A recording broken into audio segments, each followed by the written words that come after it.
për të kolauduar gjithë planin e mbështetjes për këtë vit. Ministri i Financave foli me shifrat konkrete që janë, besoj unë, domethënëse. Por unë dua të fokusohem në një aspekt tjetër që ka të bëjë me mundësitë e pashfrytzuara, pasi ne i mësuar që t'i referohemi buxhetit shtetit, por buxheti shtetit tani më është vetëm njëri nga komponentët e zinxhirit të financimeve të bujqësisë. Dhe natyrisht që buxheti i shtetit është më i thjeshti, sepse përcaktohet nga qeveria, meritohet nga parlamenti, edhe vjen tek bujku apo tek fermerët me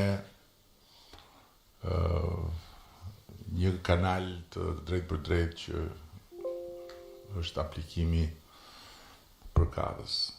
Ndërkohë që komponentët e tjerë janë pak më të vështirë në thonjza, por janë komponentë që do të bëhen gjithmonë më të pranishëm dhe që duhet të gjithë të përpiqen të mësojnë dhe të aftësohen për t'i shfrytzuar. Unë mund t'ju them me plot gojën që sot në vendin tonë çështja e financimit të projekteve që secili ka dhe të punëve që secili do të bëjë nuk është problem në aspektin financiar, në aspektin e parave, sepse parat janë. Por ajo që është problem është mungesa e informacionit dhe mungesa e përgatitjes për t'i thithur ato para. Dhe e njëjta gjë vlen edhe për atë që lidhet me Bashkimin Evropian. Ne do kemi gjithmonë më shumë fonde nga Bashkimi Evropian. Por fondet nga Bashkimi Evropian lidhen drejt për drejt me sa të aftë jemi ne që t'i thithim.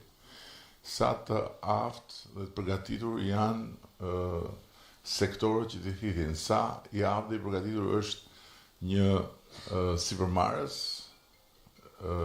që t'i thithi.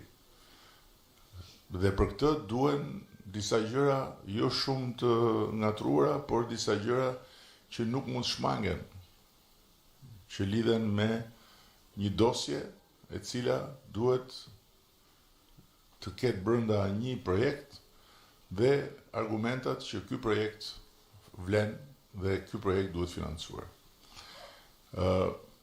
Ne kemi vënë dispozicion të bujqësisë 250 milion euro, që mund të shkojnë dhe 1 miliard në rast se do të konsumohen përmes Bankës së Shqipërisë në bankat e nivelit 2, ku të gjithë mund të shkojnë dhe të marrin kredi që janë me garanci nga shteti. Dhe ku normat e interesit janë shumë më të ulta se sa normat e interesit në bankat e nivelit 2 kur shkohet jashtë sa garancia.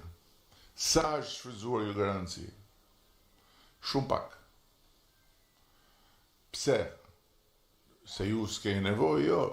Se ju keni nevojë, por sepse për ta shfrytzuar këtë garanci duhet një përgatitje. Një përgatitje e një dosje për të drejtuar bankës dhe për të thënë ja çfarë kam unë plan të bëj, ja pse kjo që unë do bëj sjell fitim dhe ja të gjitha arsyet pse ju duhet më mbështesni. Në këtë aspekt ka një mangësi që ende ne nuk po e adresojmë dot si duhet, që është pushteti vendor. Nuk di konkretisht Bashkinë e Divjakës, por kryetarët e bashkive dhe bashkitë duhet të jenë shumë më aktive në bashkëpunimin me fermerët, me bujqit, për të adresuar këto financime. Nuk duhet të ketë asnjë problem. Nuk duhet të ketë asnjë problem në rast se duhet një komponent agropërpunimi në një zonë bujqësore. Për financimin. Në rast se duhet një komponent tjetër, grumbullimi, s'duhet ketë asnjë problem për financimin. Në rast se duhet një stall tjetër, në rast se duhet një mekanik tjetër, në rast se duhet një logjistik tjetër, s'duhet ketë asnjë problem. Pse? Sepse bashkitë dhe ju mund të krijoni nukle, struktura të përbashkëta, kompani të përbashkëta për të marrë këto financime.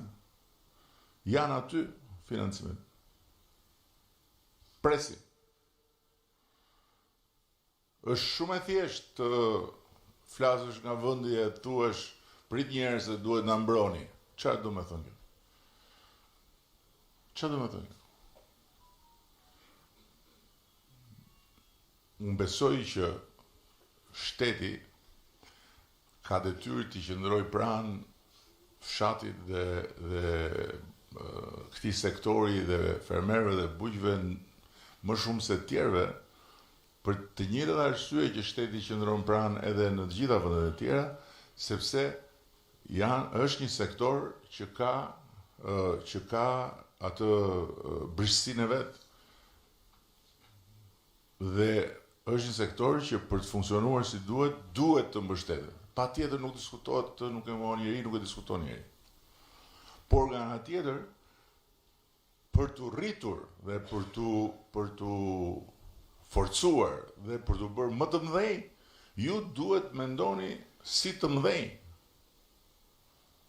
Çfarë do të thotë kjo?